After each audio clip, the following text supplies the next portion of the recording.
सांगली वटपौर्णिमेच्या रात्री पत्नीने घेतला पतीचा जीव। सांगलीच्या कुपवाडमधील प्रकाशनगरमध्ये एकता कॉलनीत राहणाऱ्या अनिल तानाजी लोखंडे वय वर्ष 45 याचा बायकोने वटपौर्णिमेच्या रात्री 11:30 ते 12:30च्या दरम्यान दुसऱ्या बायकोने नवऱ्याचा जीव घेतला। डोक्यावर कोरड्याने वार केला, त्यामुळे अनिल लोखंडे हा जागीच ठार झाला आहे। या घटनेने परिसरात खळबळ उडाली आहे।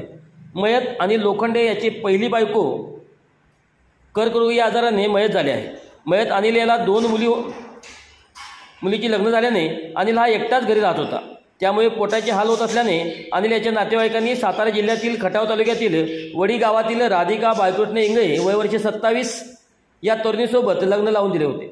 लग्न 17 मे 2025 लग्न झाल्यानंतर अवघ्या 17 दिवसांनी वटपौर्णिमेच्या रात्री 11:30 ते 12:30च्या दरम्यान राधिका हिने अनिल याच्यावर कोरड्याने डोक्यावर व हातावर वार केला। त्यात अनिल याचा जागीच मृत्यू झाला।